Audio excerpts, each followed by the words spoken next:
क्या होगा अगर मैं आपसे कहूँ कि संस्कृत में 100 आउट ऑफ 100 लाना सिर्फ पॉसिबल ही नहीं बल्कि आसान है। बहुत सारे स्टूडेंट स्ट्रगल करते हैं क्योंकि उन्हें संस्कृत री रीडिंग और रोट राइटिंग के मेथड से पढ़ाया जाता है, पर संस्कृत को 1000 गुना आसान बनाया जा सकता है अगर आप रट्टा मारने की जगह उसको समझने पर फोकस करें। पहले मुझे संस्कृत समझने में बहुत प्रॉब्लम होती थी और मेरे मार्क्स भी बहुत गंदे आते थे, पर जब से मैं ट्यूशन में आया हूँ मेरे मार्क्स बहुत हद तक इम्प्रूव हुए और साथ ही साथ मुझे संस्कृत पढ़ने में बहुत मजा भी आने लगा। इधर की सबसे अच्छी बात है कि पूरा सब समझ में आता है और एकदम फ्रेंडली एटमॉस्फेयर है, तो फिर हमें कोई दिक्कत भी नहीं होती क्वेश्चन पूछने। हम गुरु शिष्य परंपरा के अनुसार ट्रेडिशनल वैल्यूज को मॉडर्न टीचिंग टेक्नोलॉजी के साथ कंबाइन करते हैं। हमारे बच्चों को संस्कृत पढ़ाया ही नहीं बल्कि संस्कृत समझना सिखाते हैं। इसका रिजल्ट है कि हमारे कई स्टूडेंट्स को 100 आउट ऑफ 100 मार्क्स मिले हैं। पहले मुझे संस्कृत को लेके बहुत एंजाइटी होती थी, बट यहाँ पे मैम की पर्सनल अटेंशन मिलती है,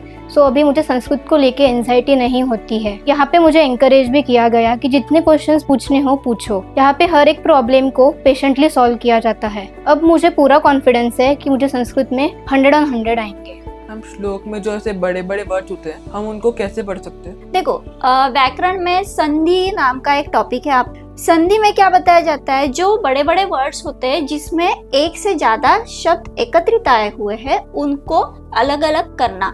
संधि का उपयोग क्या होता है? संधि करने से एक तो हम रीडिंग इजीली कर सकते हैं और रीडिंग परफेक्टली करने से हमें श्लोक का या फिर वो जो सेंटेंस दिया है उसका हम मीनिंग लगा सकते हैं। ज्वाइन और growing family at Chaitanya Sanskrit classes where excellence meets understanding. Admissions are open for new batches. Contact us at 9579216147. Let's make Sanskrit your strongest subject.